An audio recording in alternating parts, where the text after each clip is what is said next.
किल्ला आम्हाला government of इंडियानी ऑक्शन मध्ये 1960 साली विकलेला आहे. ऐकलं? या व्हिडिओमध्ये जो इसम बोलतोय त्याचं नाव आहे इम्तियाज मनियार आणि हा ज्या किल्ल्याविषयी बोलतो त्याचं नाव आहे गोपाळगड. गोपाळगड हा कोकण किनारपट्टीतील अत्यंत महत्त्वाचा किल्ला. दाभोळ बंदर आणि दाभोळमध्ये चालणाऱ्या व्यापारावरती नजर ठेवायची म्हणून खुद्द छत्रपती शिवाजी महाराजांनी या किल्ल्याची निवड केली होती. 1660 साली जेव्हा छत्रपती शिवाजी महाराजांनी दाभोळवरती स्वारी केली तेव्हा हा किल्ला स्वराज्यात सामील करून घेतला होता आणि पुढे याचा फार मोठा इतिहास आहे. परंतु आज हा किल्ला इम्तियाज मनियार नावाच्या एका इसमाची प्रायव्हेट प्रॉपर्टी आहे असं सांगितलं जातं.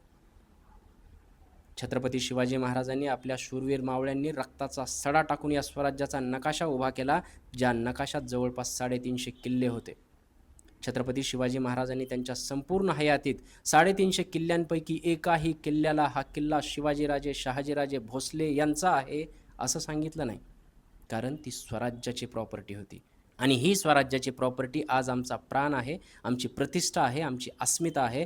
परंतु हाच आमचा प्राण, हीच आमची प्रतिष्ठा अस्मिता भारत सरकारने 1960 साली लिलावात काढली. किती रुपयाला? फक्त 300 रुपयाला.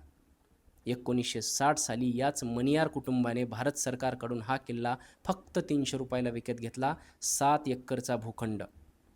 किंमत त्या भूखंडाची नाही, परंतु ज्या किल्ल्याला, ज्या मातीला खुद्द छत्रपती शिवाजी महाराजांची पावलं लागलेली आहेत त्या मातीची, त्या किल्ल्याची काय किंमत लावलीत तुम्ही लोकांनी. आणि फक्त 300 रुपयात हा किल्ला ताब्यात घेतल्याच्या नंतर मनियार कुटुंबाने तिथले सगळे खंदक बुजून टाकले, सगळ्या विहिरी बुजून टाकल्या. जिथं आपली तटबंदी, जिथं बुरुज होते तिथं यांचे संडास झाले. ही लोकं तिथं हागायला जात आहेत आणि इथं त्यांचं प्रायव्हेट फार्म हाऊस आहे. आंब्याच्या बागा पिकवल्यात आणि तिथून हे आंब्याचा व्यापार करतायत.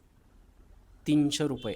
आमचा प्राण, आमची प्रतिष्ठा, आमची अस्मितेची किंमत आणि ही हालत आहे सध्या आपल्या स्वराज्याची.